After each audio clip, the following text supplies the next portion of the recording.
Assalamualaikum warahmatullahi wabarakatuh. Kami dari kelompok 8 yang beranggotakan Siska Mukaroma dan Nailun Nikmah akan mempresentasikan hasil diskusi kelompok kami dengan judul Ragam Tata Busana dan Tata Rias serta karakteristiknya dalam drama.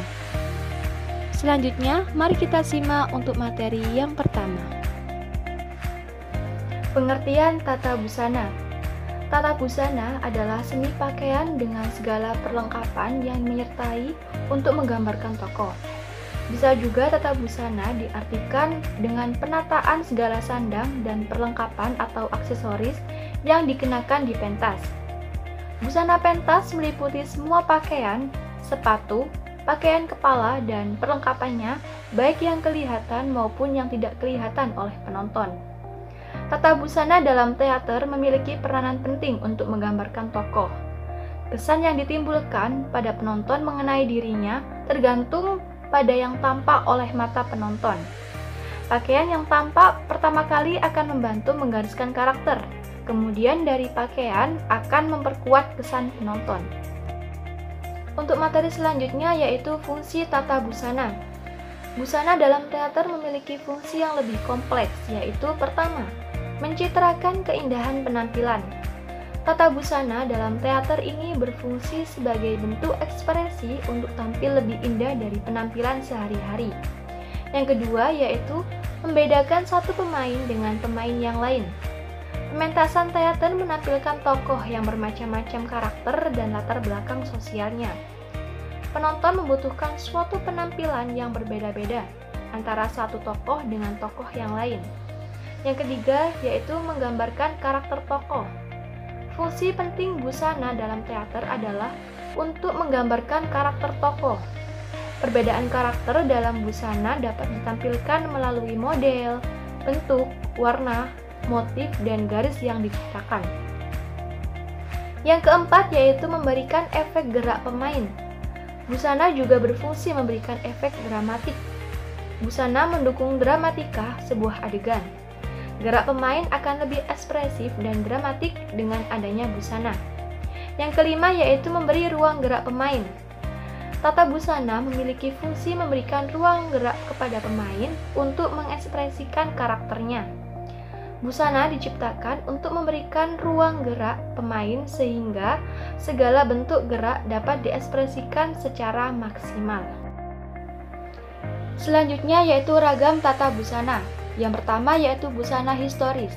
Busana historis atau busana sejarah diartikan sebagai busana yang mencerminkan zaman tertentu dari suatu masa. Dalam pementasan teater, busana ini sering dipakai ketika pertunjukan mengangkat lakon-lakon sejarah. Contohnya, naskah Domba-Domba Revolusi karya B. Sularto, latar peristiwanya terjadi pada masa perjuangan, maka busana dirancang mengacu pada busana masa perjuangan. Yang kedua yaitu busana sehari-hari. Busana sehari-hari adalah busana yang dipakai dalam kehidupan keseharian masyarakat. Busana sehari-hari juga memiliki bentuk yang beragam, tergantung dari tingkat sosial masyarakat pemakainya. Misalnya, busana petani berbeda dengan busana seorang tuan tanah. Yang ketiga yaitu busana tradisional. Busana tradisional mencerminkan karakteristik masyarakat yang membedakan dengan kelompok masyarakat lain. Setiap masyarakat memiliki busana tradisional sesuai dengan kebudayaan dan setiap bangsa memiliki busana tradisional sendiri. Busana tradisional yaitu bentuk busana yang menggambarkan karakteristik spesifik secara simbolis. Yang keempat yaitu busana fantasi. Busana fantasi adalah jenis busana yang lahir dari imajinasi dan fantasi perancang. Busana tidak lazim ditemui dan dipakai dalam kehidupan sehari-hari. Busana jenis ini dimaksudkan untuk busana tokoh yang tidak real dalam kehidupan sehari-hari, misalnya tokoh bidadari, malaikat, atau dewa. Yang kelima yaitu busana nasional. Busana nasional yaitu busana yang menggambarkan secara khas dari suatu negara dan yang bersangkutan dengan historis, misalnya busana tentara Jerman zaman Nazi atau tentara Jepang di Perang Dunia II. Pengertian tata rias. Tata rias diartikan sebagai seni untuk mengubah penampilan wajah menjadi sempurna. tata rias dalam teater mempunyai arti yang lebih spesifik, yaitu seni untuk mengubah wajah dan untuk menggambarkan karakter tokoh. Contohnya dalam teater Yunani yang memakai topeng itu lebih besar dari wajah pemain dengan garis tegas agar ekspresi dapat dilihat oleh penonton. Beberapa teater primitif itu menggunakan bedak tebal yang dibuat dari bahan alam seperti tanah, tulang, tumbuhan, dan lemak binatang. Pemakaian tata rias akhirnya menjadi bagian yang tidak dapat dipisahkan dari peristiwa teater. Fungsi tata rias yang pertama, menyempurnakan penampilan wajah.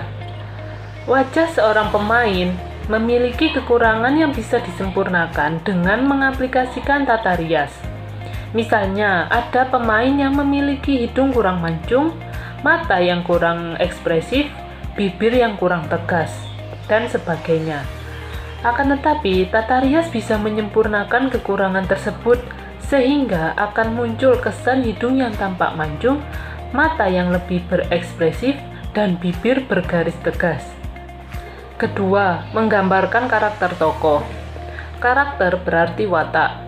Tata rias berfungsi melukiskan watak tokoh dengan mengubah wajah pemeran yang menyangkut aspek umur, ras, bentuk wajah, dan juga tubuh. Karakter wajah merupakan cermin psikologis dan latar sosial tokoh yang hadir secara nyata. Ketiga, memberi efek gerak pada ekspresi pemain. Wajah seorang pemain di atas pentas akan tampak datar ketika tertimpa lampu cahaya. Oleh karena itu, dibutuhkan tata rias untuk menampilkan dimensi wajah seorang pemain, seperti menegaskan garis wajah karakter, sehingga saat berekspresi akan muncul efek gerak yang tegas dan dapat ditangkap oleh penonton. Keempat, menghasilkan garis-garis wajah sesuai dengan tokoh. Menampilkan wajah yang sesuai dengan tokoh itu membutuhkan garis baru yang membentuk wajah baru. Fungsi garis tidak hanya sekedar untuk menegaskan, tetapi juga menambahkan sehingga terbentuk tampilan yang berbeda dengan wajah asli pemain. Misalnya, ada seorang remaja yang memerankan seorang yang berumur 50 tahun, maka wajahnya perlu ditambahkan garis-garis kerutan yang sesuai dengan wajah seorang yang berusia 50 tahun. Kelima, menambah aspek dramatik. Peristiwa teater selalu tumbuh dan berkembang. Tokoh-tokoh mengalami berbagai peristiwa sehingga terjadi perubahan dan penambahan tata rias. Misalnya, seorang tokoh tertusuk belati, tertembak, tersayat wajahnya, maka itu dibutuhkan tata rias yang memberikan efek yang sesuai dengan kebutuhan seorang pemain. Ragam tata rias. Tata rias dalam teater ada beberapa jenis, dan ini dipengaruhi oleh gaya pementasan dalam teater. Yang pertama ada tata rias korektif. Tata rias korektif merupakan tata rias yang bersifat menyempurnakan, dengan cara menyembunyikan kekurangan yang ada pada wajah seorang pemeran dan menonjolkan hal-hal yang menarik dari wajah pemeran. Yang kedua, tata rias fantasi. Tata rias fantasi dikenal dengan tata rias karakter khusus, karena menampilkan wujud rekaan dengan mengubah wajah tidak realistik. Tata rias fantasi menggambarkan tokoh yang tidak real keberadaannya dan lahir berdasarkan daya khayal semata. Tipe tata rias fantasi itu beragam, mulai dari badut, tokoh horor, sampai binatang. Yang ketiga, tata rias karakter. Tata rias karakter adalah tata rias yang mempengaruhi penampilan wajah seorang dalam hal umur, watak, bangsa, sifat, dan ciri khusus yang melekat pada tokoh. Yang keempat, tata rias jenis. Tata rias jenis adalah tata rias yang dilakukan untuk merubah jenis seorang dalam pemeran, dari laki-laki menjadi wanita ataupun sebaliknya. Yang kelima, tata rias bangsa. Tata rias bangsa yaitu tata rias yang berfungsi untuk merubah seorang pemeran yang harus memainkan peranan bangsa lain. Yang keenam, tata rias usia. Tata rias usia yaitu tata rias yang berfungsi untuk merubah seorang pemeran menjadi orang lain, yang usianya jauh lebih tua dari usia pemeran yang aslinya. Yang ketujuh, tata rias tokoh. Tata rias tokoh yaitu tata rias yang berfungsi untuk merubah seorang pemeran menjadi tokoh lain. Tata rias ini termasuk tata rias yang agak sulit karena adanya hubungan antara bentuk luar dan watak seseorang. Yang kedelapan yaitu tata rias temporal. Tata rias temporal yaitu tata rias yang berfungsi untuk membeda-bedakan waktu. Yang kesembilan, tata rias aksen. Tata rias aksen yaitu tata rias yang berfungsi untuk mempertegas aksen seorang pemeran yang mendekati peran yang akan dimainkan. Yang kesepuluh, tata rias lokal. Tata rias lokal yaitu tata rias yang ditentukan oleh tempat.